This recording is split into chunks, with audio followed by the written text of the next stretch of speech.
The words hit me like a slap across the face, but I kept my expression perfectly neutral as my parents casually announced that my spoiled younger sister Madison would be moving into my apartment, not asking, not requesting, simply informing me over Sunday pot roast that this decision had already been made. Mom passed the mashed potatoes while explaining how Madison needed independence, and Dad carved the meat while detailing how I should accommodate her lifestyle. I nodded along, letting them believe I was agreeing to their ridiculous plan. What they didn't know was that I had a friend who might make this transition very interesting for all of us. Growing up as the responsible older daughter in the Chen household meant being invisible when things went well and blamed when they didn't. While Madison breezed through high school getting C grades and designer clothes, I worked at the local grocery store after school and weekends to save for college. When Madison wanted a car for her 16th birthday, Mom suggested I chip in from my savings since family should help family. When she crashed that car 6 months later, Dad asked me to co-sign for a replacement since my credit was better. I put myself through college working 2 jobs while living in a cramped studio apartment near campus. Madison visited, once wrinkled her nose at my secondhand furniture and asked why I chose to live somewhere so depressing. She dropped out of community college after 1 semester, claiming the professors were unfair and the coursework was too demanding for someone with her creative spirit. After graduation, I landed a decent job at a marketing firm downtown and saved every penny for 18 months to afford the security deposit on a 1-bedroom apartment in a converted warehouse district. The exposed brick walls and high ceilings made it feel like a real home for the first time in my life. Madison visited during my housewarming party, immediately claimed the space was wasted on someone who worked too much, and suggested I should get a bigger place so she could visit more often.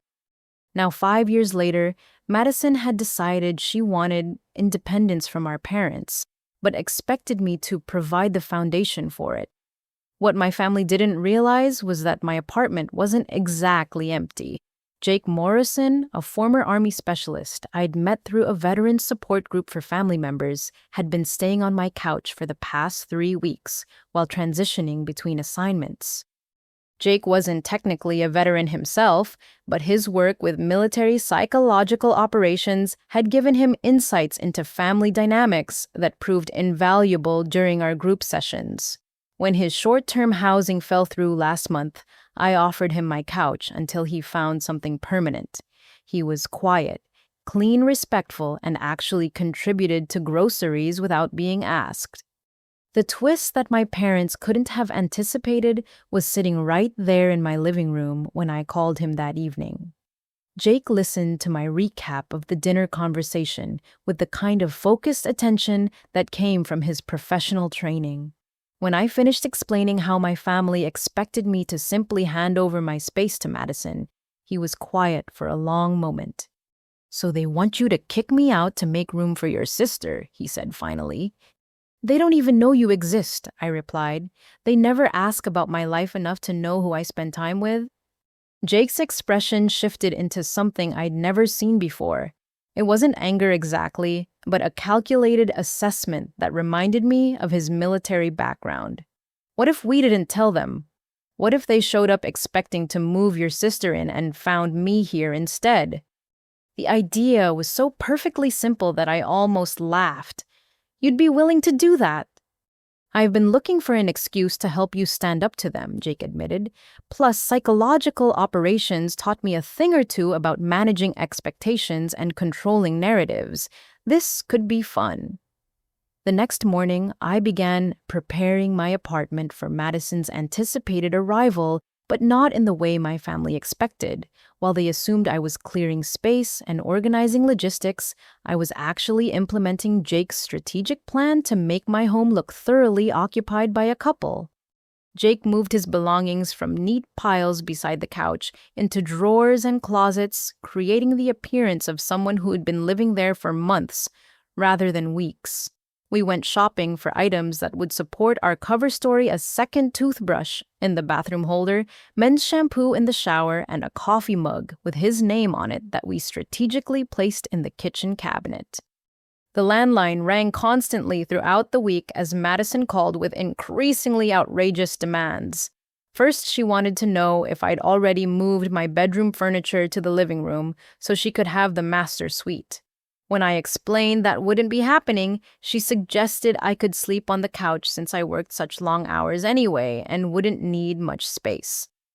"Adriana, you're being really selfish about this," she complained during Wednesday's call. "Mom and Dad think it would be good for us to spend time together as sisters, and you're making it complicated for no reason." "I haven't made anything complicated," I replied truthfully. "I'm just living my life." "Well, you need to make some changes," Madison continued.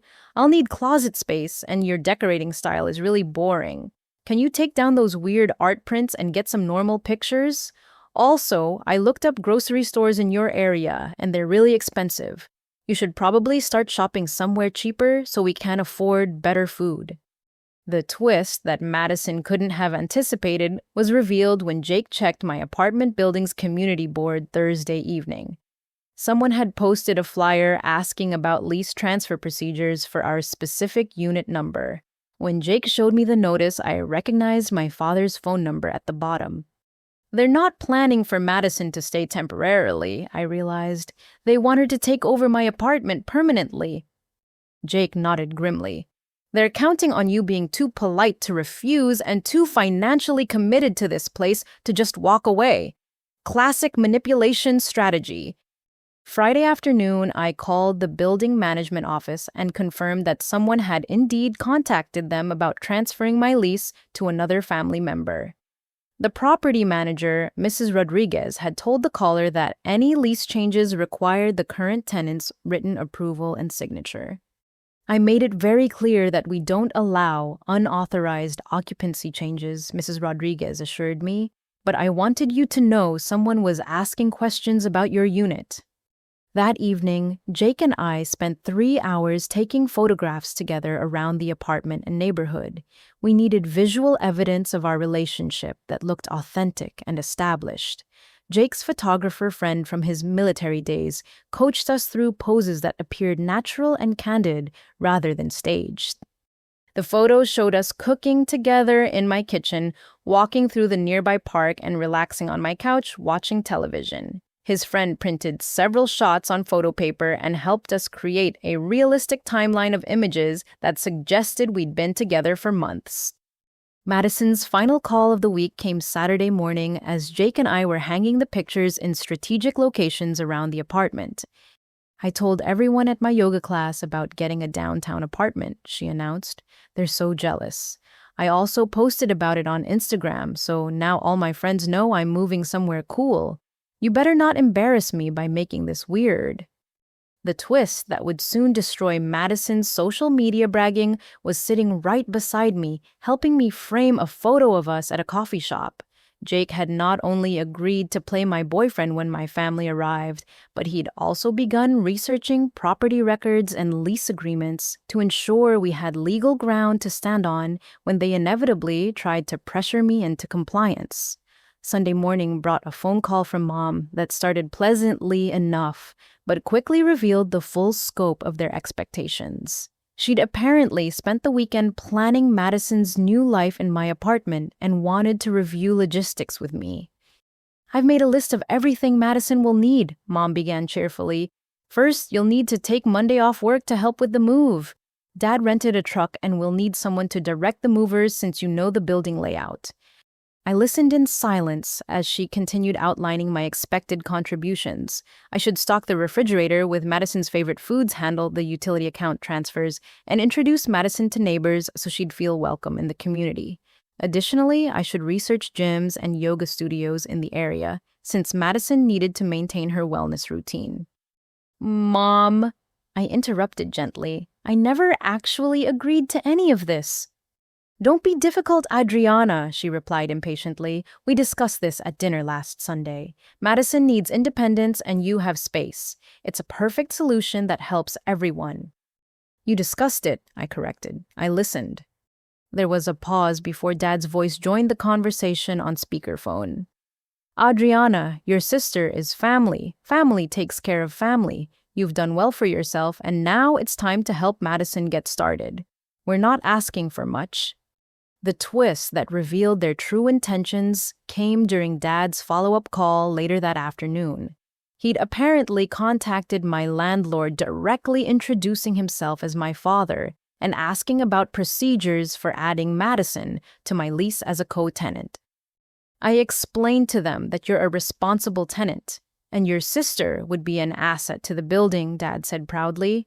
The landlord seemed very interested in having another reliable family member as a resident. My heart pounded as I realized how far they'd overstepped boundaries I didn't even know I needed to establish. Dad, you can't contact my landlord without permission. That's not how rental agreements work. I'm trying to help you handle the paperwork properly, he replied dismissively. Madison will need her name on official documents, and these things take time to process. I was being proactive. When I explained that I hadn't agreed to add Madison to my lease or have her live with me permanently, Dad's tone shifted to something I recognized from childhood arguments. Adriana, you're being selfish and short-sighted. Madison is 23 years old and needs to learn independence. Your mother and I think living with you would provide good structure while she figures out her career path. We're doing this for her own good. What about my good? I asked quietly. You're already established, Dad replied as if that settled everything. You have a job and apartment financial stability. Madison needs support to reach that level, and family provides support. That's what being an adult means. The conversation ended with Dad informing me that they'd be arriving Tuesday morning with the moving truck and expected everything to go smoothly. He mentioned that Madison had already given notice at her part-time job and told her friends goodbye, so backing out now would be cruel and irresponsible on my part. That evening, Jake listened to my recap while cooking dinner in my kitchen. His military training had taught him to recognize strategic positioning and tactical advantage, and he could see what my family was doing even more clearly than I could. They're using classic manipulation techniques, he explained while stirring pasta sauce. First, they made unilateral decisions without your input. Then they created social pressure by involving your sister's friends and employment status. Now they're adding time pressure by scheduling the move and positioning you as the villain if you refuse to comply. I feel guilty for wanting to stop them, I admitted. Jake turned to face me directly. Adriana, they contacted your landlord without permission.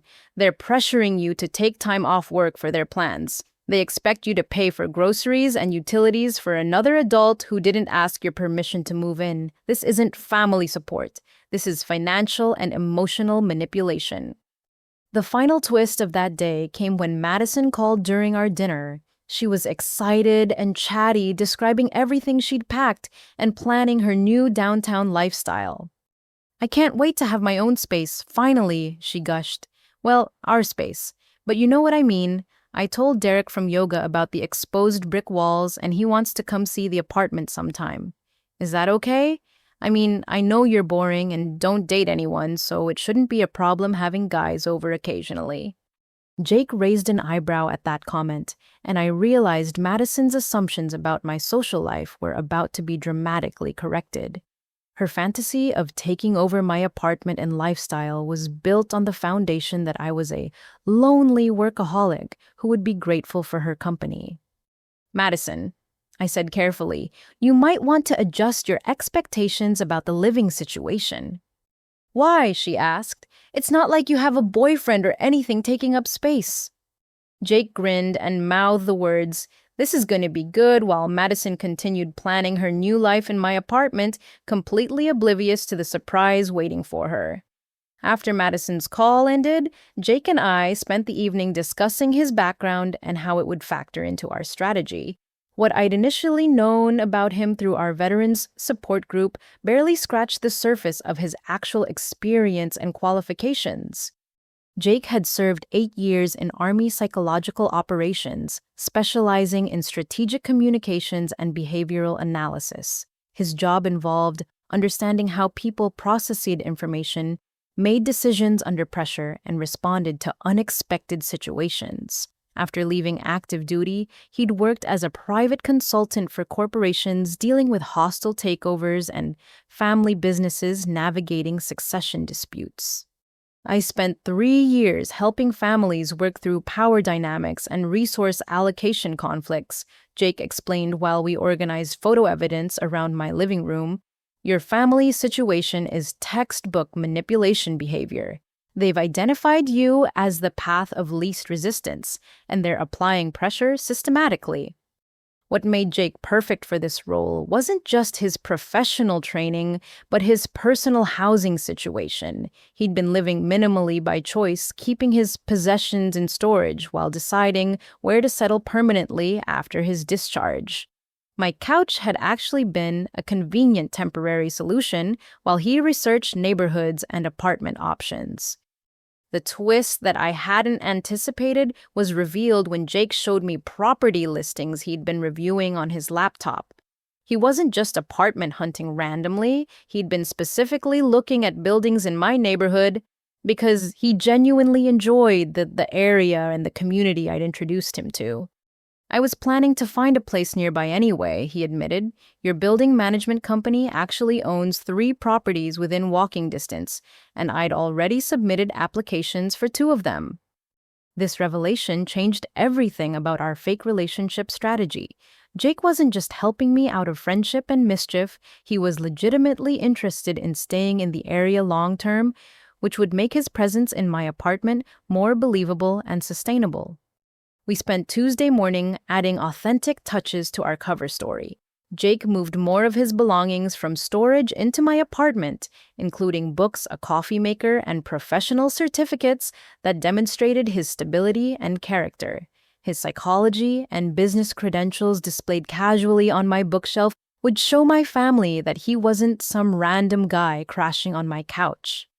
The most significant twist of our preparation came when Jake suggested we practice our relationship dynamic before my family arrived. We needed to appear comfortable and natural together, which meant understanding each other's mannerisms and communication styles. Military operations taught me that the best cover stories are built on truth. Jake explained while teaching me how he preferred his coffee. If we're going to convince your family that we're seriously dating, we need to actually know each other well enough to make it believable. We spent hours sharing personal details, preferences, and stories that couples would naturally know about each other. Jake told me about growing up in Colorado, his decision to join the military, and his plans for transitioning to civilian career opportunities. I shared my college experiences, career goals, and family history in more depth than our previous conversations had covered.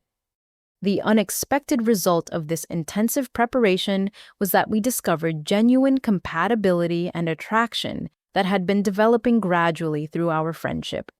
Jake's respectful distance while staying in my apartment had been motivated by not wanting to complicate our living arrangement, but the forced intimacy of creating a believable relationship revealed feelings we'd both been suppressing. I need to tell you something before your family gets here, Jake said Tuesday afternoon while we arranged his belongings in my bedroom. This fake boyfriend thing isn't going to be difficult for me to pull off because I've been interested in you for weeks. I just didn't want to say anything while I was staying on your couch. Why not? I asked, surprised by both his admission and my own disappointment that he'd waited so long to mention it. Because you were helping me when I needed housing, and it would have been inappropriate to complicate that with romantic interest, he replied. But if we're going to pretend to be together anyway, you should know that my feelings are going to be real, even if the situation is fake. The final element of our preparation involved Jake's professional assessment of my family dynamics and his strategic recommendations for handling their expected reactions. He'd listened to my stories and phone conversations throughout the week with the analytical attention he'd once applied to military intelligence gathering. Your parents are going to try several predictable approaches, Jake warned me. First, they'll demand to know why you didn't tell them about me.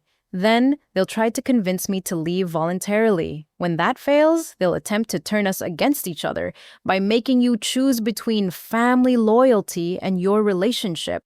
Finally, they'll threaten consequences if you don't comply with their original plan. How do you know all that? I asked. Because I've seen the same pattern in family business consultations, Jake replied. People who are used to controlling family members through emotional manipulation have a limited playbook. The key is staying calm and not reacting defensively to their tactics. The twist that would soon prove Jake's tactical advantage was his understanding of documentation and legal positioning. He'd already researched tenant rights in our city, reviewed my lease agreement, and prepared responses to potential threats about lease violations or unauthorized occupancy. They're going to claim I'm here illegally, he predicted, but I've been receiving mail at this address for 3 weeks. I've contributed to utilities, and I have witnesses who can confirm my residency status. Even if they contact building management or police, I'm legally protected. By Tuesday evening, my apartment looked like the home of a committed couple who'd been living together for months. Jake's strategic mind and professional experience had transformed our impulsive plan into a comprehensive operation designed to protect my independence while teaching my family about boundaries and respect. The final twist that neither my family nor I had anticipated was that our fake relationship preparation had created the foundation for something genuine and lasting. Jake's combination of military discipline, psychological insight, and personal integrity had revealed exactly the kind of partnership I'd been hoping to find, but never expected to discover through family crisis management. Tuesday morning arrived with the sound of a diesel truck engine rumbling outside my building at exactly 8 o'clock. I watched from my third-floor window as Dad maneuvered the rented moving truck into a parking space while Mom directed him with hand gestures from the sidewalk. Madison sat in the passenger seat of their sedan, talking animatedly on her phone and gesturing toward my building. Jake had left for his morning run 30 minutes earlier, timing his return to coincide with their arrival. We'd agreed that answering the door in running clothes would make him appear more naturally at home in my space, like someone who developed comfortable routines and felt completely secure in his living situation. The intercom buzz at 8:15 followed immediately by Madison's voice crackling through the speaker. "Adriana, we're here. Dad got the truck parked and the movers should be here in 20 minutes. Can you come down and help us figure out the elevator situation?" I pressed the talk button and replied calmly, "Someone will be right down to help."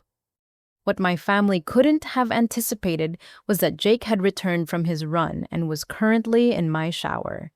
When the buzzer rang again, 5 minutes later with increasing impatience, Jake answered wearing a towel around his waist and running shoes, his hair still damp from exertion. "Can I help you?" he asked through the intercom, his voice carrying the confidence of someone completely comfortable in his surroundings. There was a long pause before Dad's voice came through, the speaker confusion evident in his tone. "We're looking for Adriana Williams. This is her apartment." "She's getting ready for work," Jake replied easily. "I'll be right down to help with whatever you need." The twist that my family couldn't have processed yet was standing in my bathroom methodically preparing to meet them as my established live-in boyfriend. Jake had anticipated their shock and planned his appearance carefully. He dressed in casual clothes that looked like they belonged in my apartment because they did. His jeans hung in my closet, his coffee mug sat in my sink, and his running shoes were positioned by the front door exactly where someone would leave them after returning from regular morning exercise. When Jake opened the building's front door, he found my family clustered on the sidewalk beside boxes of Madison's belongings. Mom was holding a clipboard with what appeared to be a detailed moving timeline. Dad was checking his watch, and Madison was staring at her phone with growing irritation.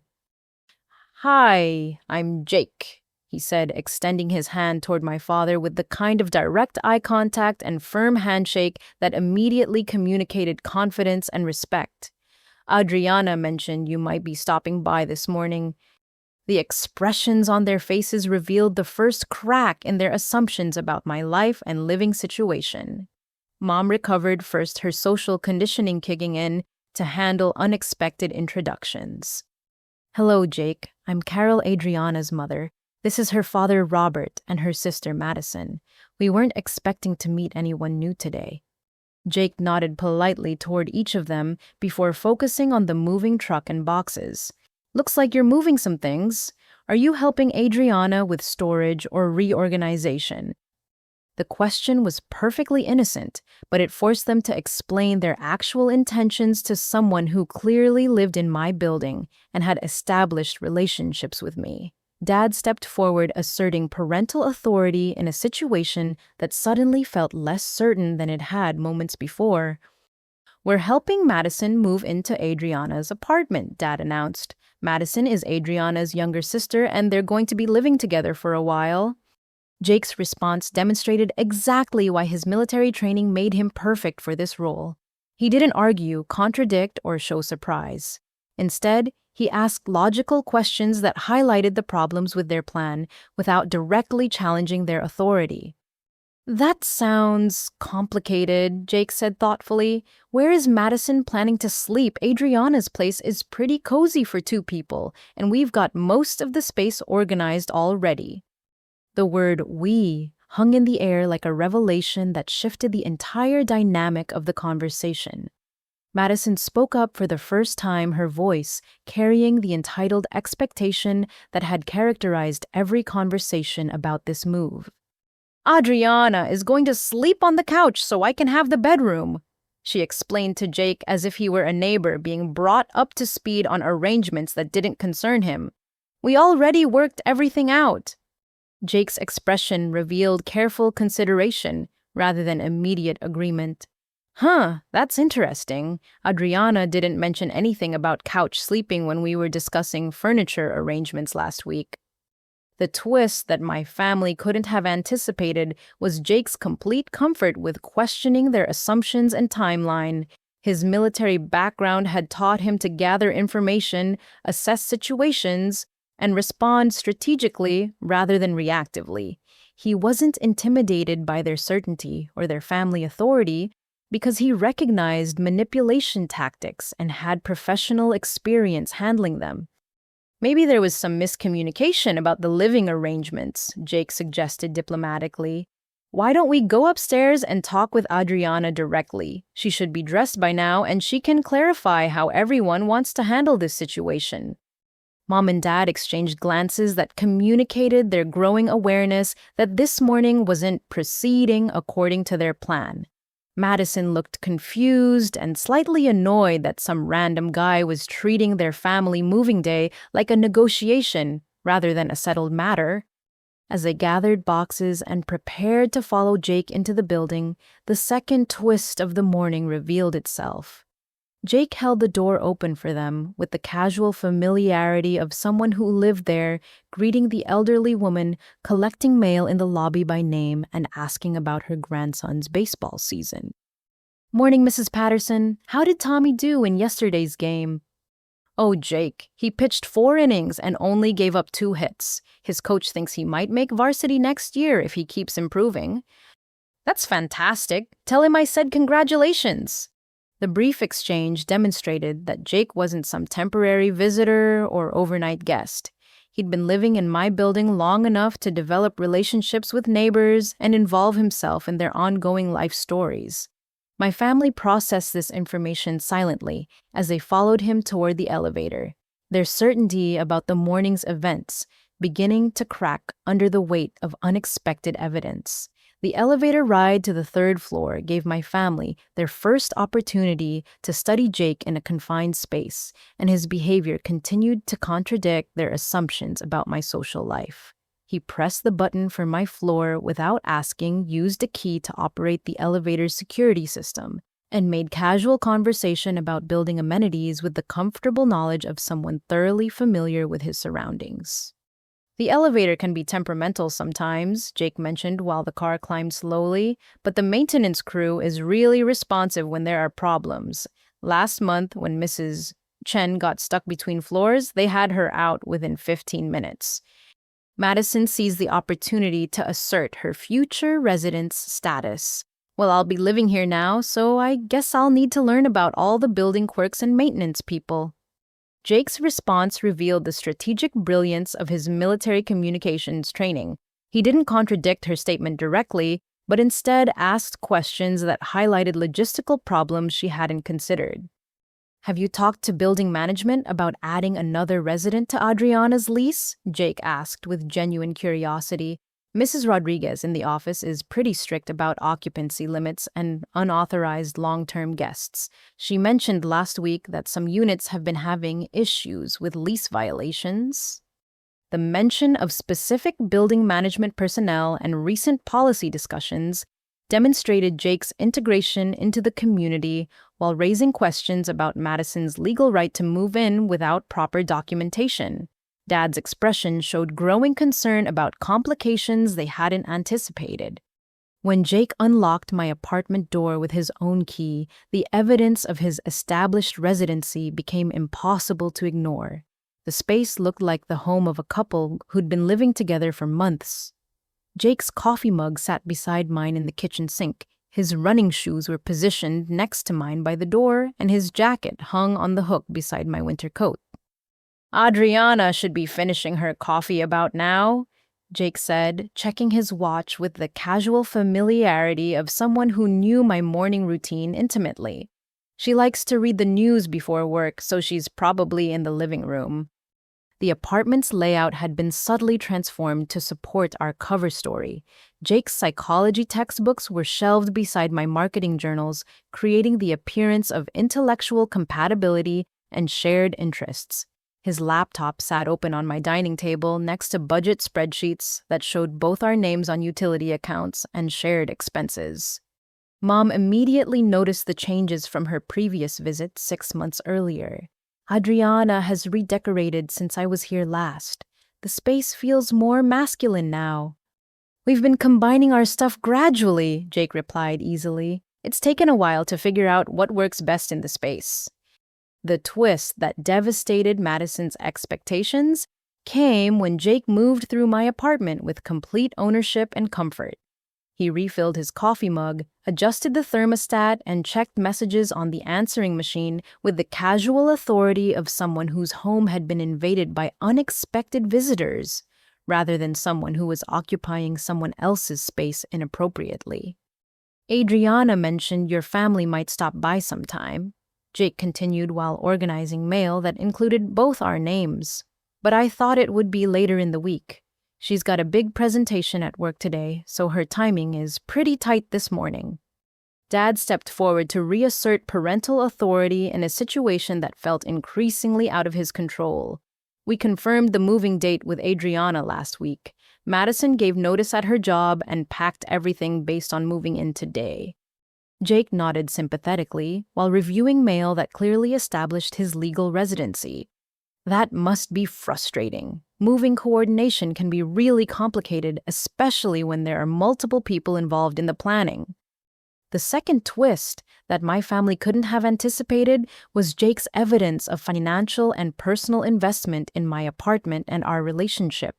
Utility bills, insurance documents, and lease amendment paperwork were visibly organized in a folder marked Household Documents that included both our names on official accounts.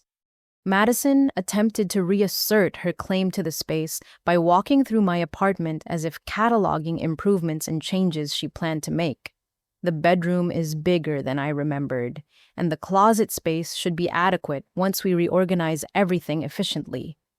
Jake's military training had taught him to recognize territorial behavior and respond with diplomatic but firm boundary establishment. The closet organization actually took us a while to figure out. Adriana and I had to negotiate space allocation pretty carefully since we both travel for work and need specific storage systems.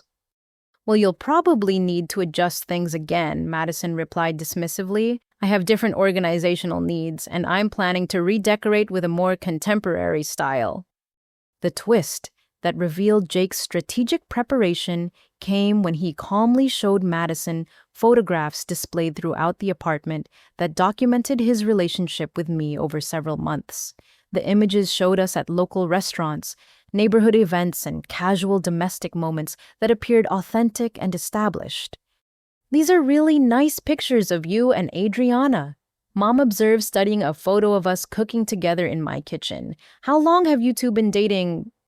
About 6 months, Jake replied smoothly. We met through mutual friends and started spending time together pretty regularly. She's an amazing woman. The casual intimacy in his voice and the genuine affection in his expression while discussing me created cognitive dissonance for my family. They'd arrived expecting to move Madison into the apartment of their lonely workaholic daughter, who would be grateful for family company. Instead, they discovered evidence of a serious relationship that had been developing while they remained completely unaware of my personal life.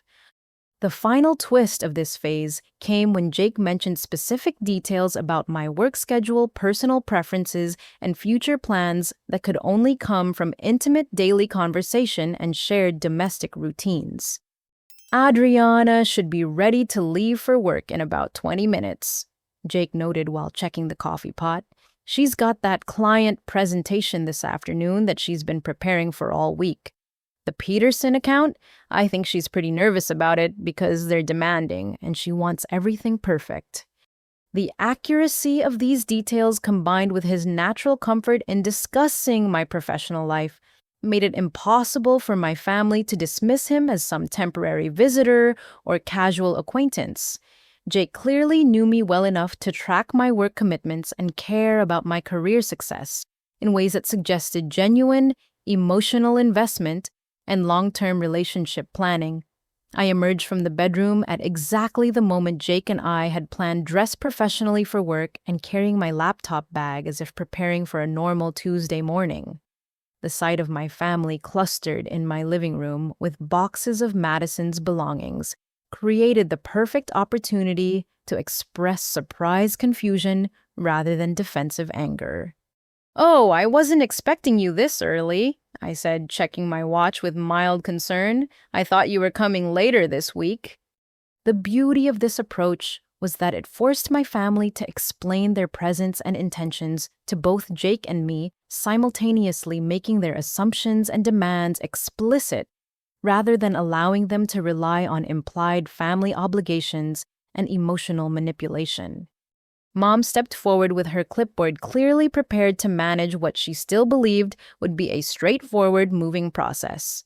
"Adriana, we confirmed Tuesday morning for Madison's move-in. The truck is downstairs and we have movers scheduled for 9 o'clock. "Move-in," I repeated, genuinely confused. "Madison is moving in where?" The question hung in the air as Madison pointed around my apartment with obvious expectation. "Here, obviously. We talked about this at Sunday dinner. You agreed to let me live here while I get established downtown." I looked between Madison and Jake with the bewildered expression of someone trying to process conflicting information. I never agreed to anything like that. Jake and I live here together. There isn't space for another person. The revelation hit my family like a physical blow. Dad's face flushed with anger and surprise, Mom's clipboard trembled in her hands, and Madison stared at Jake as if he'd materialized from nowhere to sabotage her carefully planned new lifestyle. "Adriana," Dad said sternly, "you never mentioned having a boyfriend or a live-in relationship. When did this happen?" The twist that destroyed their narrative control was my calm, matter-of-fact response that highlighted their lack of involvement in my personal life. "I don't usually discuss my relationships with you because you never ask about my life outside of family obligations." Jake stepped beside me with supportive solidarity, placing his hand gently on my shoulder in a gesture that appeared natural and established. "I've been hoping to meet Adriana's family for months, but she said you were all pretty busy with your own things." "How long has this been going on?" Mom demanded her social conditioning, struggling to process the reality that her adult daughter had developed a serious relationship without consulting or informing her family. "But Jake and I have been together since fall," I replied truthfully, since our friendship had indeed begun months earlier. "He moved in around the holidays when his lease ended, and it made financial sense to combine households." The mention of financial practicality resonated with my parents' value system, while also establishing Jake's presence as a logical adult decision, rather than impulsive romantic behavior. Madison, however, was less concerned with logic than with the destruction of her anticipated independence. "Well, he can find somewhere else to live," Madison announced with breathtaking entitlement. "Family comes first, and I need this apartment more than some random guy you've been dating for a few months." The second twist that my family couldn't have anticipated was Jake's documentation proving his legal residency and tenant rights. He calmly retrieved the folder of household documents from my dining table and showed them official paperwork that established his legitimate claim to live in my apartment. "Actually, I'm listed on the lease amendment as an approved resident," Jake explained while displaying documentation that included both our names on utility accounts, insurance policies, and building management correspondence. "I've been receiving mail here since December, and I've paid half the rent and utilities for the past 4 months." Dad studied the paperwork with growing frustration as he realized the legal complications their plan had encountered. "Adriana, why didn't you tell us about any of this? We've been planning Madison's move for weeks." "You never asked for my input," I replied simply. "You told me Madison was moving in, but you didn't actually ask if that worked for me or if I had space available." The third twist that shattered their assumptions about my passive compliance came when I pulled out my phone and showed them the recording I'd made of our Sunday dinner conversation. I recorded our conversation last week because I wanted to review exactly what was said. I explained while scrolling through the audio file. "If you listen, you'll hear that you made announcements and gave instructions, but you never actually asked for my agreement or consent." Jake listened to portions of the recording with professional interest, his psychological operations training allowing him to analyze the conversation structure and power dynamics with expert precision. "Well, this is fascinating," Jake commented after hearing Dad's demand that I accommodate Madison's lifestyle and Mom's detailed timeline of my expected contributions. "You can hear the assumption that Adriana's agreement was unnecessary because family authority supersedes individual autonomy." His clinical analysis of their manipulation tactics made my parents visibly uncomfortable while validating my feelings that something had been fundamentally wrong about their approach to this situation. Madison attempted to regain control by appealing directly to Jake's presumed reasonableness and masculine problem-solving instincts. "Look, Jake, I'm sure you're a nice guy, but this is a family situation that doesn't really involve you. Adriana and I are sisters, and this is about helping me get started in life." Jake's response demonstrated exactly why his military background made him immune to emotional manipulation and territorial intimidation.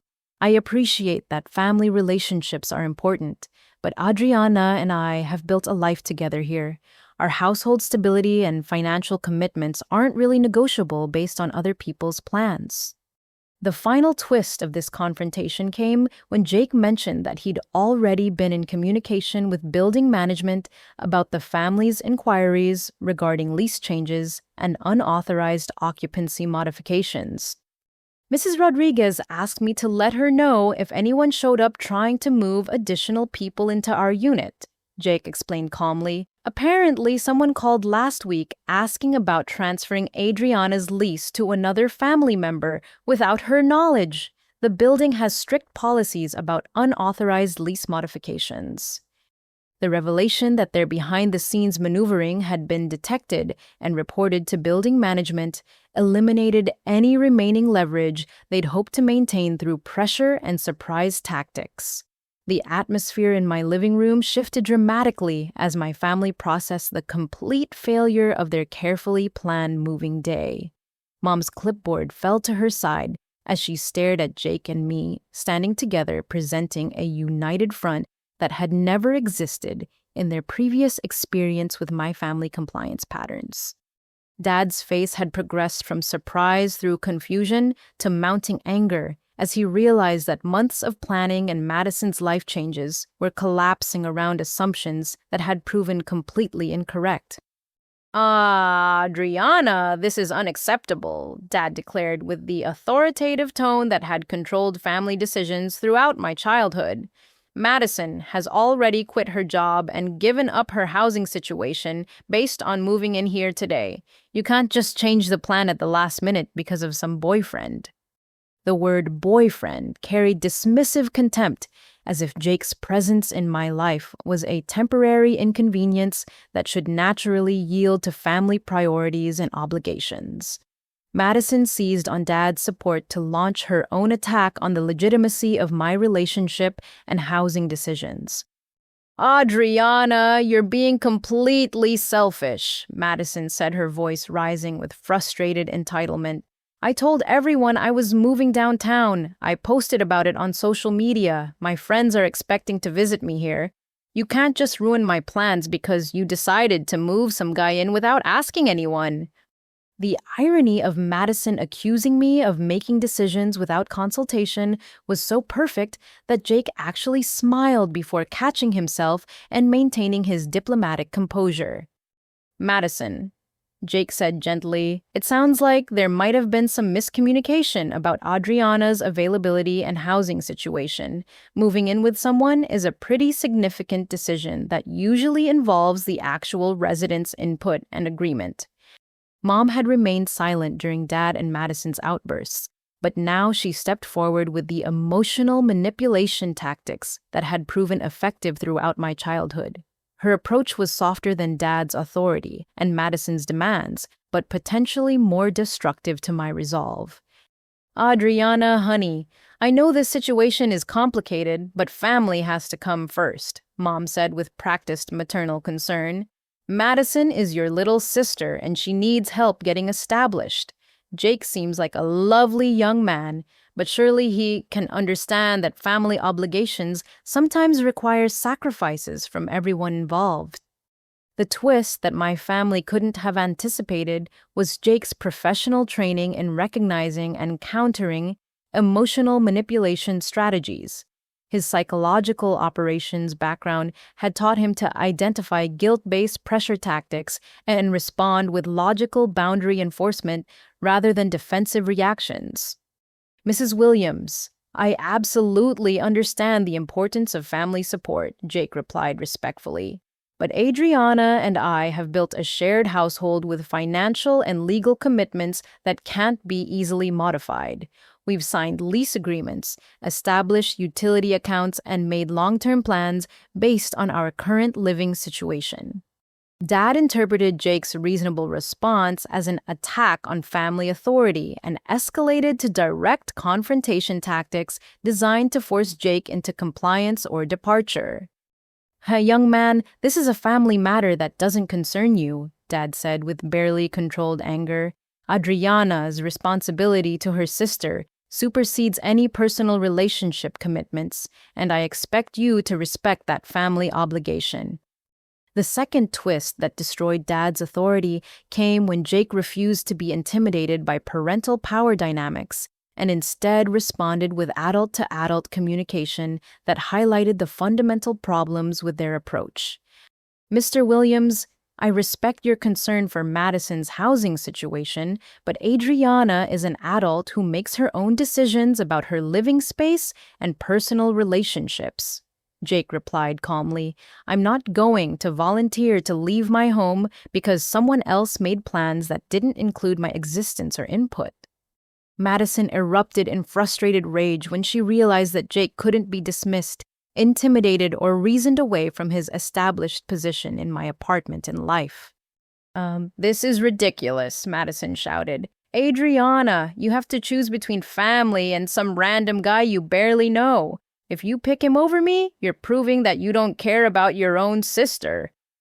The ultimatum was designed to force me into the classic family manipulation pattern, sacrifice my personal happiness to avoid being labeled selfish and uncaring. What Madison couldn't have anticipated was that Jake's presence gave me the emotional support and validation necessary to resist tactics that had controlled my decisions for years. Madison, I'm not choosing between you and Jake, I replied steadily. I'm choosing between healthy boundaries and being manipulated into decisions that don't serve my best interests. The third twist that shocked my family was my willingness to articulate their manipulation tactics directly, rather than pretending their behavior was motivated by love and concern. For my entire adult life, you've made plans that require my money, my time, or my resources without asking if I'm available or willing to help, I continued. You've positioned your requests as family obligations that I can't refuse without being called selfish. But this time, I'm not available and I'm not going to be manipulated into compliance. Jake's supportive presence beside me made it possible to speak truths I'd never been brave enough to voice during previous family confrontations. His professional training had taught him to recognize the moment when manipulation tactics failed and people resorted to threats and ultimatums. "This is your final decision," Dad asked with ominous warning. "You're choosing this stranger over your family." "I'm choosing my own life over your expectations," I replied. "Jake isn't a stranger. He's someone who treats me with respect and consideration. He asks for my input before making decisions that affect my life. He contributes to our household financially and emotionally. That's what healthy relationships look like." The fourth twist that my family couldn't process was that their crisis hadn't created the compliance they expected, but instead had revealed the strength of my relationship with Jake and my growing ability to resist their control patterns. Madison's final attempt to regain control involved direct threats about family relationships and social consequences. Fine, Adriana, if you won't help me when I need it, don't expect me to be there for you when you need family support, and don't think you can come crawling back when this relationship doesn't work out and you're lonely again. The cruel assumption that my relationship with Jake was temporary and that I would eventually need family approval and support demonstrated exactly why their manipulation tactics had worked for so long. They'd convinced me that family acceptance was conditional on compliance and that independence would lead to isolation and regret. Jake's response to Madison's threats revealed the final strategic advantage that my family couldn't overcome: his genuine commitment to our relationship and his professional understanding of psychological warfare. "Oh, Madison, I hope this situation works out for everyone eventually," Jake said with sincere diplomacy, but threatening to withdraw family support because Adriana won't sacrifice her stability for your convenience seems counterproductive to building healthy relationships. The moment had arrived for complete honesty about years of accumulated resentment and financial manipulation that I'd never been brave enough to address directly. Jake's supportive presence and his professional ability to recognize psychological manipulation gave me the courage to articulate patterns I'd previously accepted as normal family dynamics. Since we're being completely honest about family obligations and expectations, I began looking directly at each of my family members. Let's talk about the financial support I've provided over the years that was never acknowledged as sacrifices or contributions. Mom's expression showed immediate discomfort as she recognized the shift toward accountability that she'd spent years helping me avoid through guilt and obligation messaging. "Adriana, we've always appreciated everything you've done for the family," Mom said quickly, attempting to deflect the conversation away from specific examples and dollar amounts. "Have you?" I asked, because I have documentation of loans, gifts, and expenses that tell a different story about appreciation and reciprocity. Jake had helped me prepare for this moment by organizing financial records that demonstrated the one-sided nature of my family's support requests over the past 5 years. The numbers were more shocking when compiled together than they'd seemed individually across monthly crises and emergency situations. When Madison crashed her first car, I co-signed for the replacement and made 6 months of payments when she couldn't afford them. I continued. When Dad needed money for the roof repair, I loaned you $3,000 that was never repaid. When Madison wanted to take that photography class in California, I paid for her flight and accommodation, because family supports family. Jake retrieved the folder of financial documentation from my dining table and spread out loan agreements, bank transfers, and email confirmations that showed a pattern of financial exploitation disguised as family emergencies and opportunities. According to these records, Adriana has provided over $15,000 in direct financial support to family members over the past 4 years, Jake said with the clinical precision of someone trained to analyze data objectively. None of these transactions were repaid, and several involved co-signing for obligations that damaged Adriana's credit when payments were missed.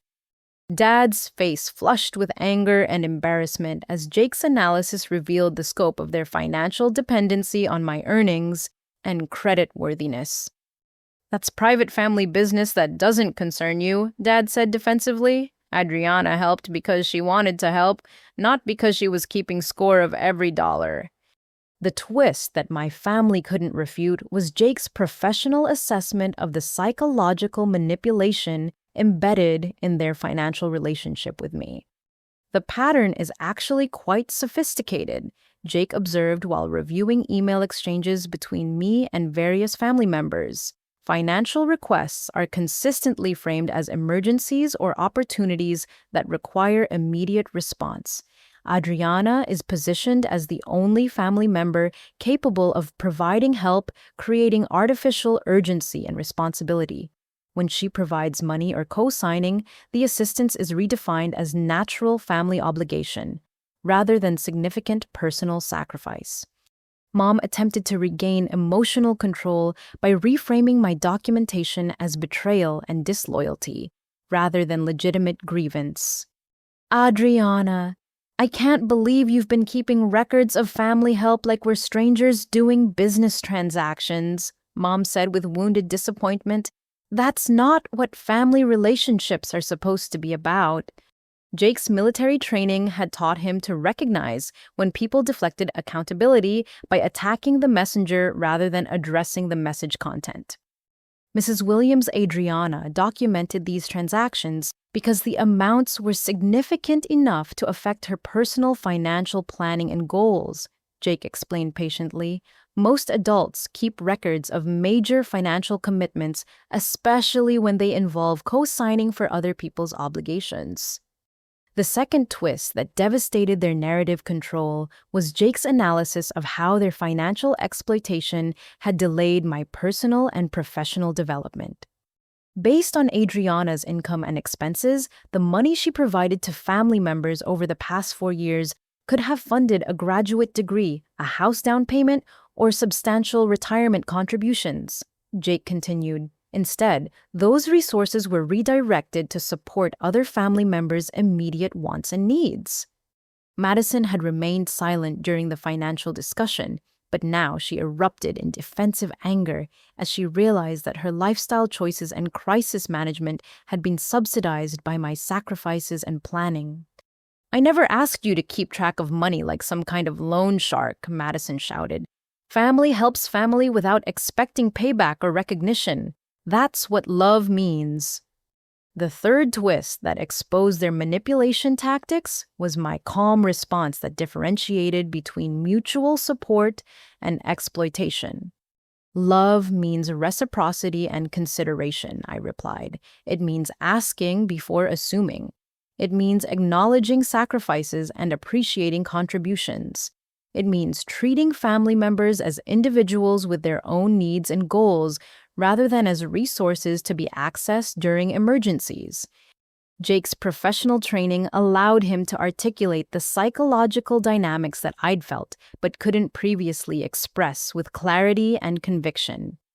What's interesting is how family obligation gets weaponized to prevent legitimate grievance and boundary establishment, Jake observed. When Adriana requests acknowledgement or reciprocity, she's accused of not understanding family love. When she documents financial contributions, she's criticized for treating family like business. These responses discourage her from advocating for herself and maintain the existing power structure. Dad's final attempt to regain authority involves threatening consequences designed to punish my newfound independence and boundary establishment. Adriana, if you continue down this path of treating family relationships like business negotiations and choosing outsiders over family loyalty, you'll find yourself very alone when you need support and understanding. Dad warned with patriarchal authority. The fourth twist that completed my liberation from their control was Jake's demonstration of how healthy relationships actually function through mutual respect and genuine partnership. Mr. Williams' Adriana won't be alone because she's building relationships based on respect, reciprocity, and genuine care. Jake replied firmly, "That's what real support looks like, and that's what she deserves from everyone in her life, including family members." The final revelation that shattered their manipulation framework was my acknowledgement that their threats of abandonment and isolation no longer carried the power to control my decisions. "I spent years afraid of being alone and disconnected from family," I said quietly. "But spending time with Jake has taught me that loneliness isn't about being physically alone.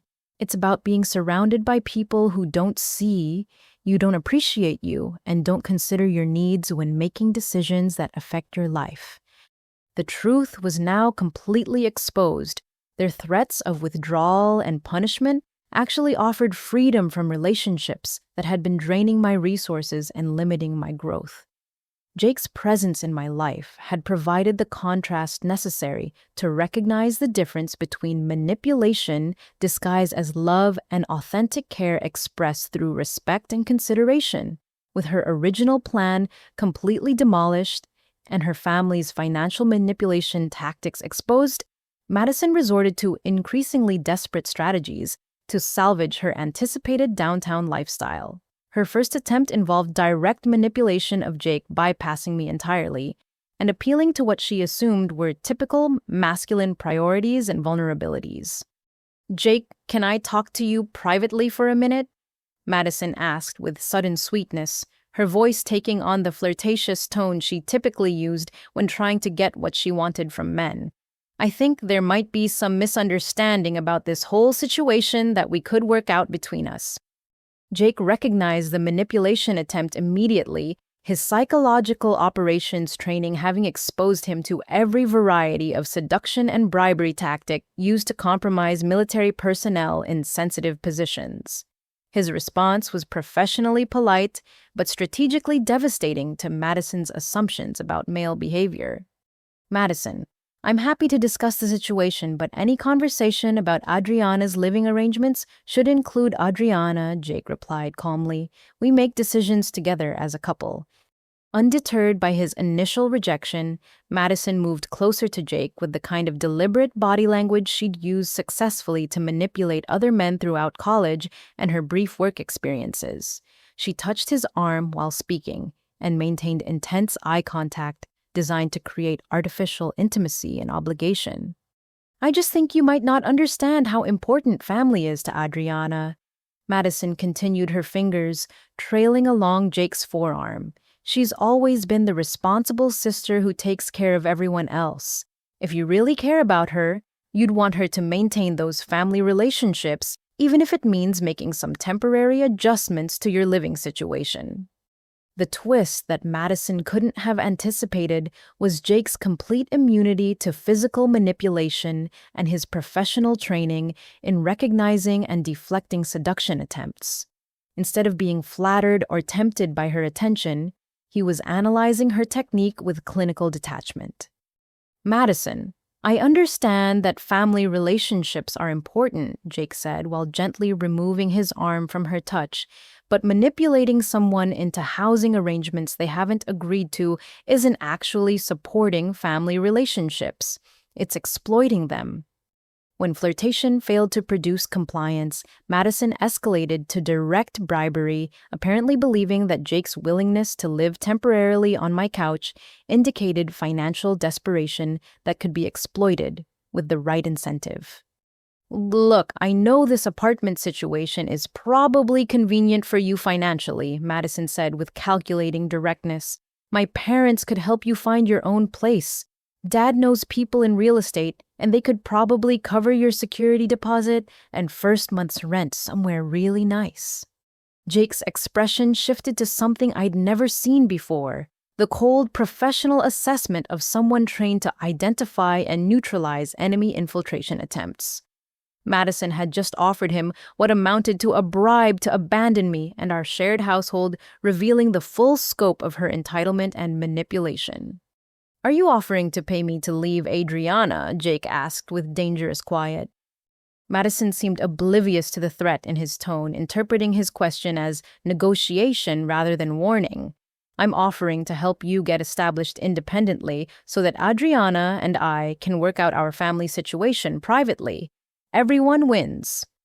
The second twist that destroyed Madison's credibility came when Jake calmly informed her that bribery attempts to interfere with housing arrangements could constitute harassment and potentially criminal behavior depending on the specific circumstances and state laws.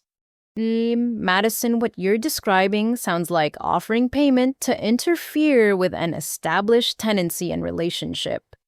Jake explained with the precision of someone who'd received legal training as part of his military service.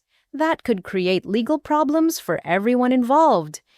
When bribery failed to achieve compliance, Madison resorted to threats and intimidation, apparently believing she could frighten Jake into voluntary departure by claiming authority she didn't actually possess. "Oh, fine if you won't be reasonable about this. I'll call the police and report you for illegally living in my sister's apartment," Madison declared with breathless entitlement. "You can't just move in somewhere without permission and refuse to leave when the real family needs the space." The third twist that completely demolished Madison's remaining leverage was Jake's calm revelation that he'd already anticipated this threat and taken preventive legal action to protect both of us from exactly this kind of harassment. "Actually, Madison, I already spoke with building management and local police about potential harassment issues when your father started calling about unauthorized lease changes last week," Jake replied with military precision. "Officer Rodriguez in Community Relations has copies of all my residency documentation, and Mrs. Chen in Building Management has emails confirming that I'm an authorized resident with legal tenant rights." Madison's face went white as she realized that her threats would likely backfire and potentially create legal problems for her, rather than for Jake. Her assumption that he was some random guy squatting in my apartment had been completely wrong, and now her intimidation attempts could be documented as harassment of a legal tenant. "You can't do that," Madison stammered. "This is family business, not some legal situation." Jake's final response to Madison's threats demonstrated exactly why his psychological operations training made him uniquely qualified to handle family manipulation tactics and protect me from emotional warfare. Madison filing false police reports is actually a misdemeanor in most states," Jake explained with educational patience. "Claiming someone is illegally occupying an apartment when they have documented tenancy rights could result in charges for making false statements to law enforcement. I'd recommend consulting with an attorney before making any official complaints." The fourth twist that completed Madison's humiliation came when Jake mentioned that he'd been recording portions of our conversation on his phone as a precaution against false accusations and harassment claims. "Ogons, I've been documenting threats and bribery attempts as they occurred," Jake said while showing Madison his phone's recording app. "If this situation escalates to legal proceedings, I want to make sure there's accurate documentation of what was actually said and offered." Madison's desperate final attempt involved appealing to Jake's presumed masculine desire to avoid drama and conflict by positioning himself as a reasonable party who could easily solve everyone's problems by simply walking away. Look, Jake, you seem like a nice guy who doesn't want to cause problems for anyone, Madison said with forced reasonableness. Why don't you just find your own place and avoid all this family drama? Adriana will still be here when everything gets sorted out. The twist that destroyed this final manipulation attempt was Jake's clear statement that he considered the conflict completely one-sided and that removing himself would constitute abandoning me to family abuse rather than avoiding drama. Oh, Madison, the only drama in this situation is coming from people who made plans without permission and are now trying to intimidate their way into compliance. Jake replied firmly, I'm not going to abandon Adriana to manipulation and threats just because it would be easier for me personally. Madison's complete failure to manipulate, bribe, or intimidate Jake into voluntary departure left her with no remaining strategies, except public tantrum and emotional breakdown which she launched with theatrical desperation. With Madison's individual manipulation attempts completely neutralized by Jake's professional training and legal preparation, Mom and Dad moved into their final phase of family authority assertion.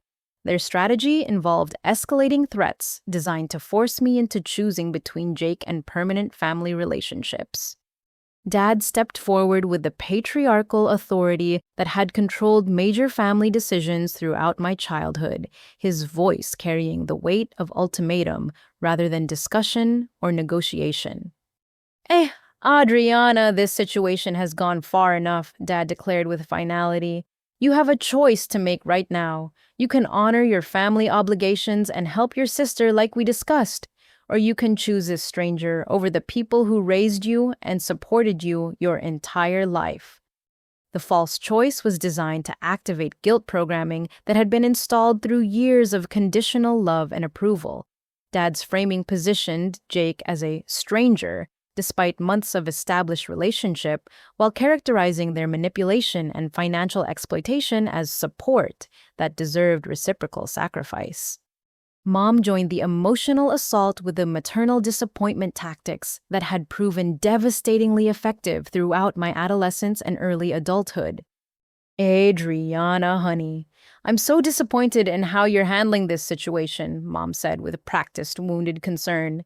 Family is supposed to come first, especially when someone really needs help. Madison is your little sister, and she's counting on you to be there for her during this important transition in her life.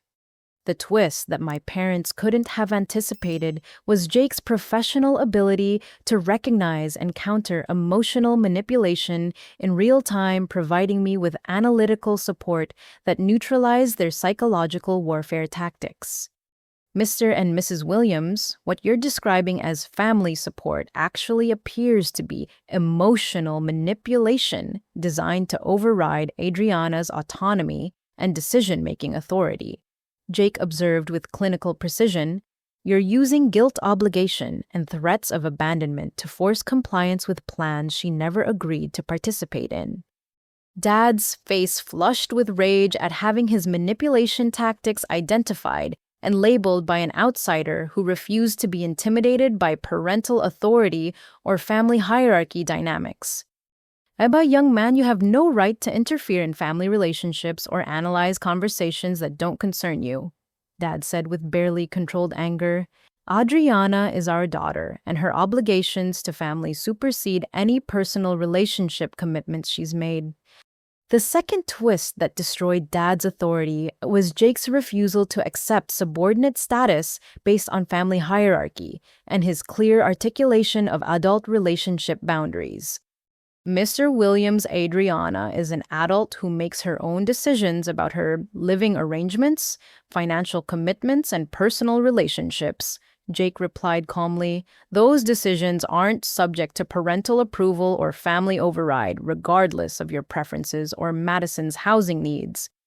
Mom attempted to regain emotional control by appealing directly to my childhood programming around family loyalty and obligation, using language designed to trigger automatic compliance responses. Adriana, after everything we've done for you over the years, how can you turn your back on family when we need you most? Mom asked with trembling disappointment. We raised you to understand that family takes care of family, especially during difficult times. The third twist that shattered their emotional manipulation was my calm response that challenged their narrative about family support and highlighted the one-sided nature of our relationships. Oh, Mom, what exactly have you done for me over the years that creates an obligation for me to sacrifice my stability for Madison's convenience? I asked quietly, because the financial records show that I've been supporting family members much more than I've been supported. Jake's documentation of their financial exploitation provided objective evidence that contradicted their narrative about family support and obligation, making it impossible for them to maintain their victim status or moral authority. The pattern actually shows that Adriana has been the primary financial contributor to family stability for several years, Jake added while reviewing the documented transactions. She's already fulfilled considerable family obligations through direct financial support and credit co-signing.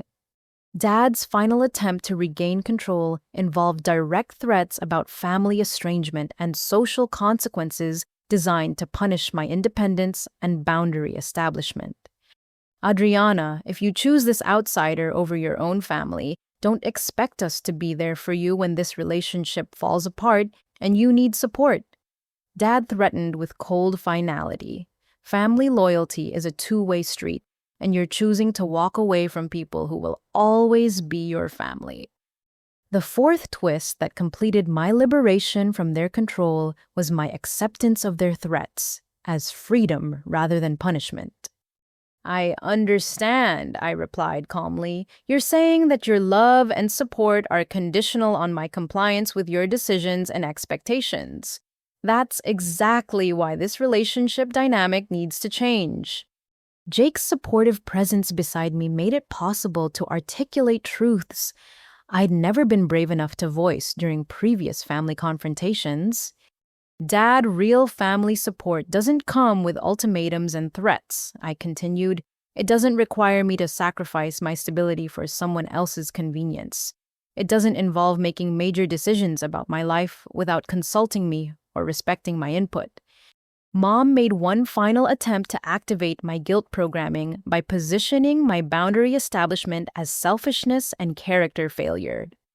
Adriana, you're choosing material things and personal comfort over helping your sister when she really needs family support, Mom said with devastating disappointment. I never thought I'd see you become someone who puts her own wants ahead of family needs. The fifth twist that neutralized their final manipulation attempt was Jake's professional analysis of their language patterns and psychological tactics. Mrs. Williams, you're using false choice frameworks and character attacks to discourage legitimate boundary setting, Jake observed with educational precision. Adriana isn't choosing material things over family. She's choosing healthy relationship dynamics over manipulation and exploitation. The truth that my parents couldn't refute was that their threats of estrangement actually offered relief from relationships that had been financially and emotionally draining for years. Jake's presence in my life had provided the contrast necessary to recognize the difference between love expressed through respect and manipulation disguised as family obligation. I'm not walking away from family, I said finally. I'm walking away from being manipulated, exploited, and controlled by people who use family relationships to avoid respecting boundaries and individual autonomy. Dad and Mom exchanged looks of complete defeat as they realized that their manipulation tactics had not only failed, but had actually strengthened my resolve and commitment to maintaining healthy relationship standards with Jake and anyone else in my life. As my parents prepared to gather Madison's belongings and leave in defeated frustration, Jake made an unexpected announcement that completely transformed the dynamic of our confrontation. His revelation came at the precise moment when they'd resigned themselves to failure and were beginning to threaten permanent family estrangement.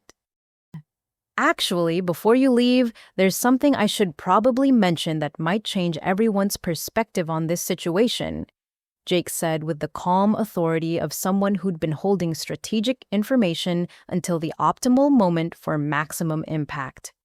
Madison looked up from her tearful tantrum with sudden hope while Mom and Dad paused their angry packing to listen to what they assumed might be Jake's offer to compromise or negotiate some alternative arrangement. The twist that no one in my family could have anticipated was Jake's casual revelation of his actual financial status and professional position, which completely contradicted their assumptions about his motivation for living in my apartment. I should have mentioned earlier that I own a small apartment building about 6 blocks from here, Jake continued matter-of-factly. I've been staying with Adriana by choice, not out of financial necessity. The building has several vacant units that I've been renovating during my transition to civilian life. The information hit my family like a physical blow as they processed the implications of what Jake was saying. He wasn't some financially desperate guy taking advantage of my generosity and living space.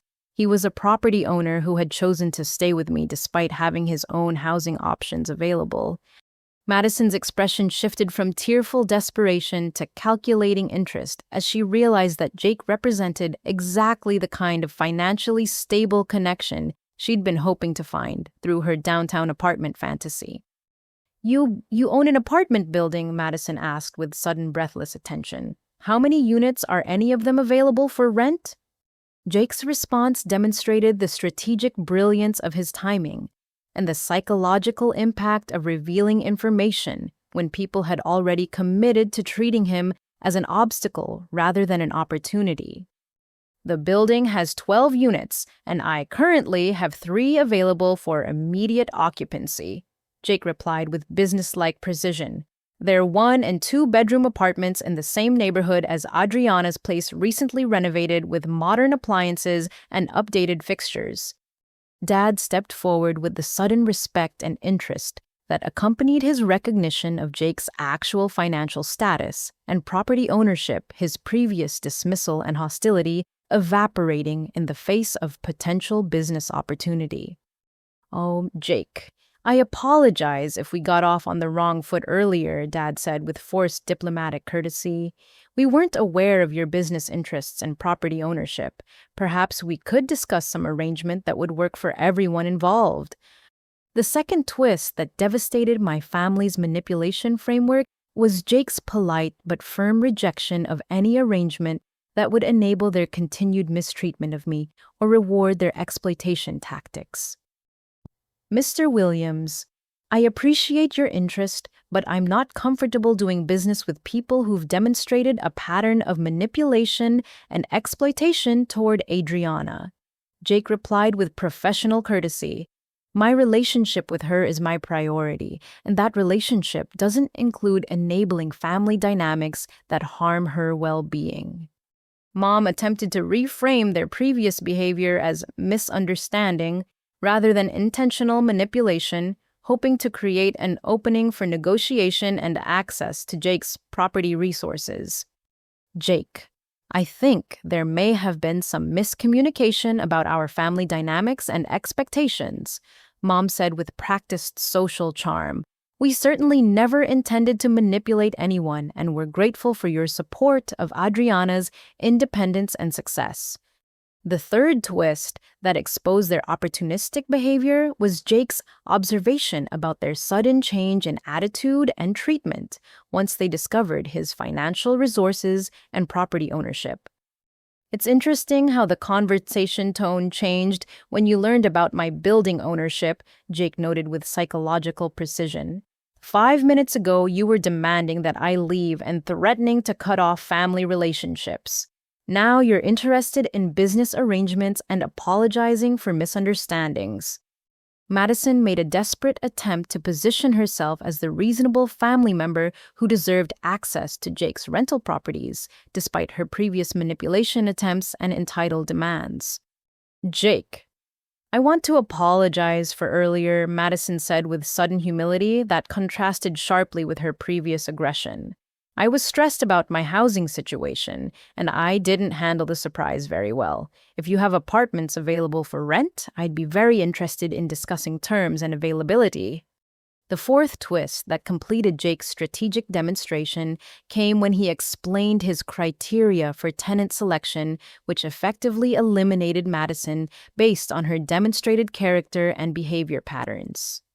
I'm very selective about tenants because property management requires trust and mutual respect, Jake explained with landlord authority.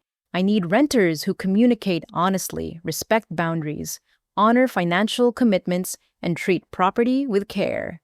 Based on this morning's interaction, I don't think we'd be compatible for a landlord-tenant relationship.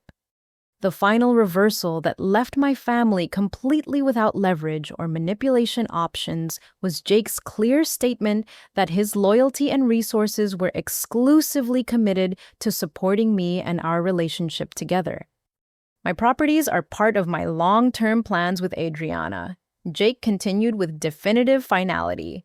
Those plans don't include enabling family dynamics that have been financially and emotionally harmful to her over the years. Dad made one last attempt to access Jake's resources by appealing to his presumed business interests and profit motivation, completely missing the point that Jake's decisions were based on relationship protection rather than financial opportunity. Jake, we'd be willing to pay above market rent rates and provide excellent references, Dad offered desperately. Madison is responsible and reliable, and having family members as tenants could provide stability for your rental income.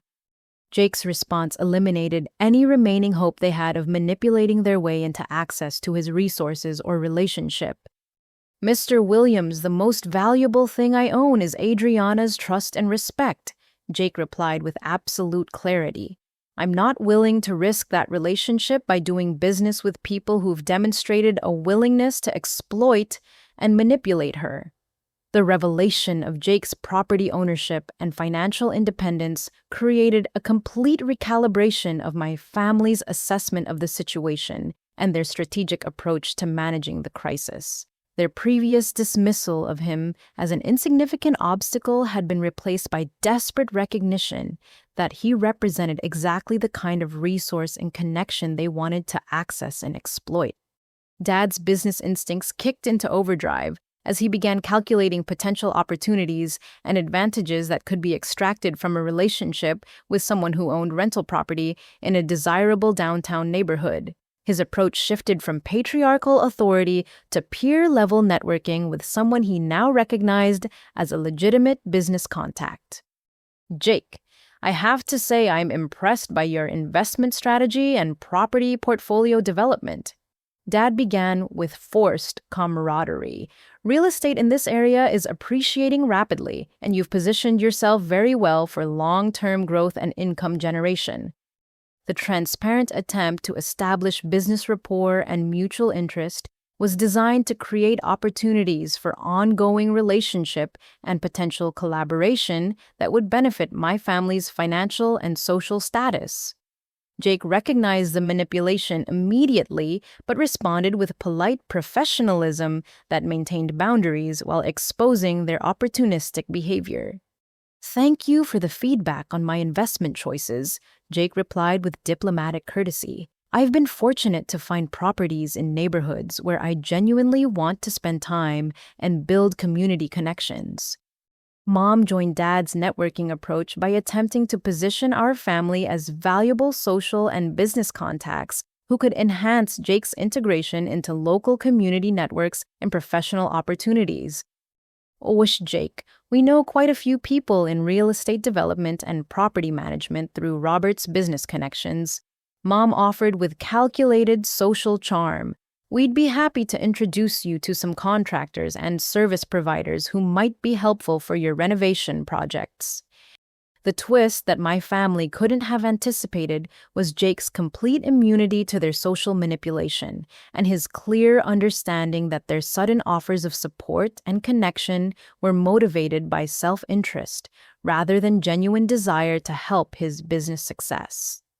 Mrs. Williams, I appreciate the offer, But I've already established relationships with contractors and service providers through my military network and local business community, Jake replied calmly. Veteran-owned businesses tend to provide excellent service and understand the importance of reliability and quality work.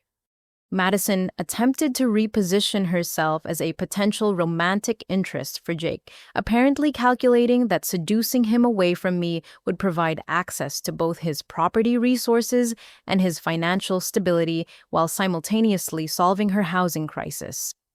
Jake, I have to admit, I'm really impressed by your business success and property ownership, Madison said with renewed flirtatiousness. Most guys our age are still figuring out their career paths, but you've already achieved real financial independence. That's incredibly attractive and mature. The second twist that demolished Madison's seduction strategy was Jake's direct acknowledgement of her manipulation attempt and his clear statement of loyalty to me and our established relationship. Madison, I can see what you're trying to do, and I want to be very clear that my relationship with Adriana is committed and exclusive, Jake said with firm politeness. I'm not interested in romantic attention from other people, regardless of the circumstances or incentives involved. Dad attempted to leverage Madison's apparent interest in Jake by positioning a potential relationship between them as beneficial for everyone involved, completely ignoring the fact that Jake had already established his commitment to me. You know, Madison is an intelligent and attractive young woman who would make an excellent partner for someone with your ambition and business sense, Dad suggested with obvious calculation. She's creative, social, and would be an asset to anyone building a professional network and community presence. The third twist that exposed the true nature of my family's values and priorities was Jake's observation about their willingness to essentially auction off Madison as a romantic commodity in exchange for access to his resources and status. Mr. Williams, are you suggesting that Madison should pursue a relationship with me despite my established commitment to Adriana? Jake asked with pointed directness. Because that seems to prioritize financial and business considerations over actual family relationships and loyalty. Mom attempted damage control by reframing Dad's suggestion as concern for Madison's happiness rather than calculation about resource access. But her explanation only highlighted the transactional nature of their thinking about relationships. We just want Madison to meet someone who can provide stability and partnership, Mom explained desperately. Jake, you seem like exactly the kind of man who would make a good partner for someone starting their adult life. The fourth twist that completed my family's humiliation was Jake's systematic dismantling of their assumptions about his availability intentions and interest in any kind of ongoing relationship with people who had demonstrated willingness to manipulate and exploit family members. Mrs. Williams, I'm planning to propose to Adriana within the next few months, Jake announced with casual confidence. Our relationship is serious and long-term, and we're building a life together that includes my business interests and property investments. The revelation that Jake and I were planning marriage, rather than just casual dating, destroyed any remaining hope my family had of separating us or gaining access to his resources through alternative relationship configurations. Madison's final desperate attempt involved offering herself as a business partner or property manager who could provide value to Jake's real estate investments while solving her housing and employment needs simultaneously. Jake, if you need help managing your rental properties or handling tenant relations, I'd be very interested in learning the business, Madison offered with transparent desperation. I'm organized, social, and good with people. I could work for you in exchange for housing and learning opportunities. The fifth twist that eliminated Madison's last manipulation strategy was Jake's professional assessment of her character and reliability based on her demonstrated behavior throughout the morning's crisis. Madison Property Management requires trust, integrity, and excellent judgment in dealing with tenant conflicts and financial responsibilities, Jake explained with educational patience. Based on your approach to this housing situation, I don't think property management would be a good fit for your skills and temperament. The final humiliation for my family was Jake's polite but definitive rejection of any ongoing relationship or business connection with people who had demonstrated a willingness to manipulate family members and exploit emotional relationships for financial gain. I appreciate everyone's interest in my business and properties, but I'm very selective about personal and professional relationships, Jake concluded with absolute finality. I prefer to work and associate with people who share my values around honesty, respect, and mutual consideration. The complete failure of their manipulation tactics and the revelation of Jake's financial independence and commitment to me forced my family into the kind of honest self-reflection they'd spent years avoiding through blame deflection and emotional manipulation. For the first time in our family history, they were confronted with objective evidence of their behavior patterns and the consequences of their treatment of me. Madison was the first to crack under the weight of reality, her carefully constructed self-image as the beloved younger sister who deserved family support, colliding with Jake's clinical assessment of her manipulation attempts and entitled demands. "I don't understand why this is happening," Madison said with genuine confusion and dawning self-awareness. "I thought family was supposed to help each other, and I thought Adriana would want to help me get established downtown." Jake's psychological training allowed him to recognize the moment when someone's defensive mechanisms began breaking down and honest evaluation became possible. His response was firm but not cruel, designed to encourage growth rather than destruction. "Madison wanting family support isn't wrong, but the way you've approached this situation involved manipulation threats and complete disregard for Adriana's autonomy and established life," Jake explained with therapeutic precision. "Real family support involves asking rather than demanding respecting answers, even when they're not what you want to hear, and considering other people's needs and circumstances." The twist that began Madison's genuine transformation was her recognition that her entitled behavior had cost her the opportunity to build a real relationship with someone who could have provided both emotional and practical support if she'd approached the situation with respect and consideration. "I ruined everything, didn't I?" Madison asked with the first authentic emotion she'd shown all morning. "I was so focused on getting what I wanted that I didn't think about what anyone else needed or wanted." Mom and Dad watched their younger daughters break down with growing discomfort as they recognized their own behavior patterns reflected in her manipulation attempts and entitled assumptions about family obligation and support. "Madison, honey, you just wanted help getting started in life," Mom said defensively, trying to maintain the narrative that Madison's behavior had been reasonable and justified. "There's nothing wrong with expecting family support during major life transitions." The second twist that forced my parents to confront their role in creating Madison's entitled behavior was Jake's observation about the family dynamics that had taught Madison to expect compliance rather than negotiate respectfully for support. "Mrs. Williams Madison learned these manipulation tactics from somewhere," Jake pointed out with uncomfortable accuracy. "She's using the same emotional pressure guilt messaging and threat patterns that you and Mr. Williams used earlier to try to force Adriana's compliance with plans she never agreed to." Dad's defensive anger flared as he recognized the accuracy of Jake's assessment and the implications for his own behavior and character. "You have no right to psychoanalyze our family dynamics or suggest that we taught Madison inappropriate behavior," Dad said with wounded pride. "We raised both our daughters to understand family loyalty and mutual support."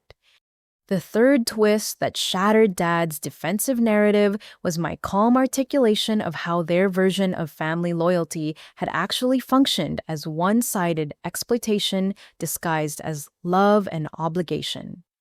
"Dad, you taught Madison that family loyalty means getting what you want through emotional manipulation and threats," I said with clarity that surprised even me. "You taught me that family loyalty means sacrificing my needs and resources to avoid being labeled selfish and uncaring."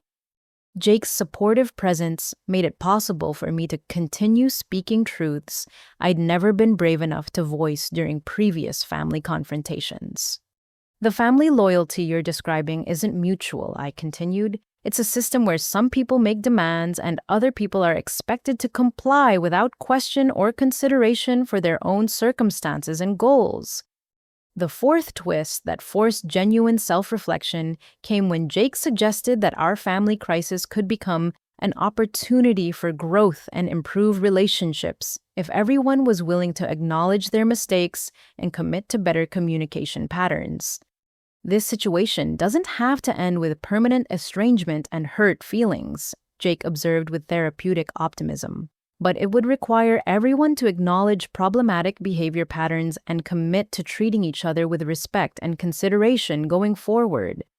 Madison surprised everyone by being the first family member to acknowledge her mistakes and express genuine regret for her manipulation attempts and entitled demands. Adriana, I'm really sorry for how I acted today, Madison said with authentic remorse. I was so focused on solving my housing problem that I didn't consider how my demands would affect your life and relationship. I shouldn't have expected you to sacrifice your stability for my convenience. Mom and Dad watched their daughter's genuine apology with growing discomfort as they recognized that Madison's accountability highlighted their own unwillingness to acknowledge their manipulation tactics and exploitation of my resources over the years. Madison, you don't need to apologize for wanting family support, Mom said quickly, trying to deflect the conversation away from genuine accountability and growth. The fifth twist that opened the door to potential family healing was my acknowledgement that I wanted better relationships with all of them, but only if those relationships were based on mutual respect rather than manipulation and exploitation.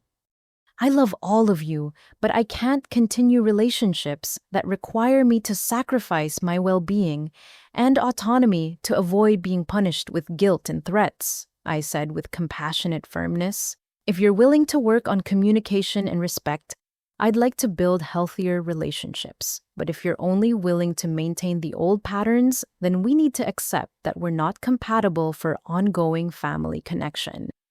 Jake's final contribution to the conversation was his suggestion that family therapy could provide professional guidance for improving communication patterns and establishing healthier boundaries and expectations.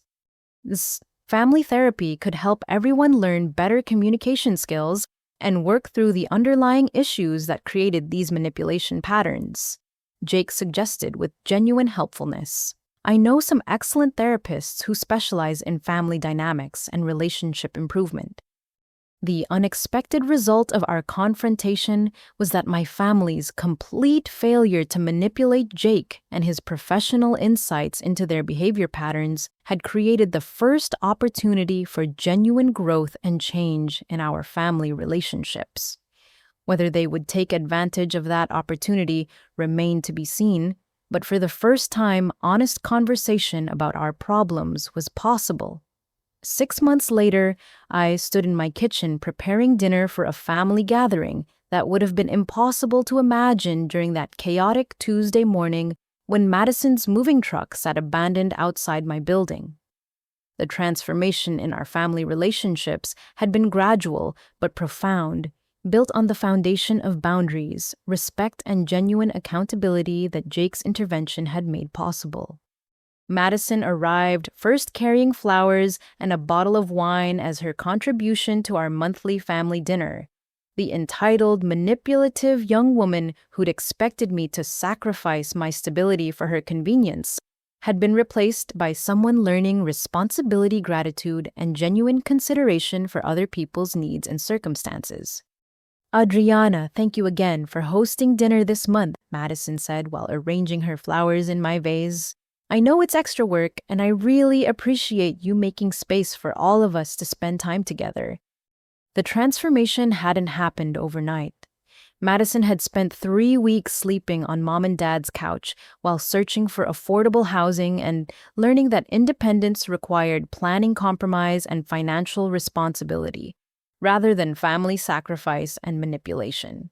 She'd eventually found a shared apartment with two roommates in a neighborhood 15 minutes from downtown, discovered that splitting rent and utilities with strangers required negotiation and consideration, and learned to appreciate the security and stability that came from honest relationships and mutual respect. Jake emerged from our bedroom wearing the kind of casual clothes that now belong permanently in our shared closet rather than temporarily on my couch. Our fake relationship had evolved into something genuine and lasting, built on the foundation of trust, compatibility, and shared values that had been revealed during our strategic partnership against family manipulation. "How did the apartment showing go this afternoon?" Jake asked Madison while opening the wine she'd brought. "Really well," Madison replied with genuine excitement. "The couple seemed perfect for the unit. They're both teachers, they have excellent references, and they love the renovated kitchen and the neighborhood location." The twist that had surprised everyone was Madison's genuine aptitude for property management and tenant relations. After Jake's initial rejection of her desperate employment offer, she'd spent months proving her character growth and reliability through consistent behavior change and respect for boundaries. Eventually, Jake had offered her part-time work, helping with property showings and tenant communications, which had grown into genuine career interest and skill development. Mom and Dad arrived together, their relationship with me cautious but respectful in ways that would have been impossible before Jake's professional analysis of their manipulation tactics forced them to confront the reality of their behavior patterns. "Adriana, the apartment looks wonderful as always," Mom said while surveying my living space with approval, rather than the calculating assessment she'd once used to determine how much space Madison could claim. Dad shook Jake's hand with the genuine respect that had developed gradually as he recognized Jake's integrity, business success, and commitment to supporting my goals and happiness rather than exploiting my resources and compliance. "Oh, Jake, how are the renovations progressing on the building's fourth-floor units?" Dad asked with sincere interest rather than opportunistic networking. "Ahead of schedule and under budget," Jake replied with satisfaction. "Madison's organizational skills and attention to detail have been invaluable for coordinating contractors and ensuring quality control." The second twist that had facilitated our family healing was my parents' enrollment in family therapy sessions that Jake had recommended, and they'd initially resisted. The professional guidance had helped them understand how their financial exploitation and emotional manipulation had damaged their relationships with both daughters, while teaching Madison entitled behavior that hindered her personal growth and independence. Dr. Patterson suggested some communication exercises that Robert and I have been practicing. Mom mentioned during dinner preparation. "We're learning to ask for input rather than making announcements about other people's lives and decisions." The therapy had been challenging for all of us, requiring honest acknowledgement of hurt feelings, resentment, and problematic behavior patterns that we'd all contributed to in different ways. But the professional mediation had made it possible to work through years of accumulated dysfunction while learning healthier relationship skills. Madison had surprised everyone by being the most committed therapy participant, attending individual sessions to work on her entitled behavior and family sessions to practice respectful communication and boundary acknowledgement. "Dr. Patterson thinks I'm ready to start dating again," Madison announced during dinner with shy pride. "She says I've learned enough about healthy relationship dynamics to recognize manipulation and maintain boundaries with potential partners." The third twist that had created lasting change was Jake's integration into our family as someone who modeled healthy relationship behavior while refusing to enable or participate in manipulation tactics. His psychological training and military discipline had provided an external perspective that forced all of us to examine our assumptions and behavior patterns.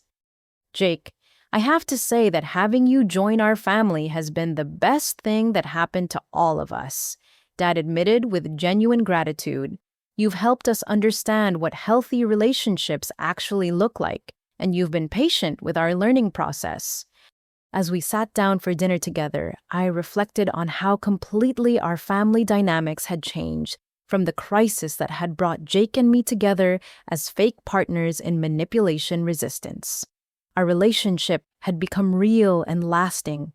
Our family had learned respect and consideration, and Madison had developed into someone capable of independence and genuine partnership. I have an announcement to make, Jake said during dessert, his voice carrying the nervous excitement of someone preparing to share important news. He reached into his jacket pocket and withdrew a small velvet box that made my heart stop with surprise and joy. It's Adriana, you've taught me what real partnership looks like through your courage, integrity, and willingness to fight for healthy relationships, Jake said while opening the ring box to reveal a beautiful engagement ring. Will you marry me and continue building this amazing life we've created together? The fourth twist that completed our transformation was my family's genuine excitement and support for our engagement. Rather than jealousy, manipulation, or attempts to control our wedding planning and future decisions, Madison started crying with happiness, Mom clasped her hands together with joy, and Dad stood up to shake Jake's hand with paternal pride and approval. Yes, I said through tears of overwhelming happiness. Yes, I want to marry you and build a family based on love, respect, and genuine partnership. The final twist that brought our story full circle was the realization that our fake relationship designed to resist family manipulation had created the foundation for authentic love and lasting partnership, built on mutual respect, shared values, and commitment to supporting each other's growth and happiness.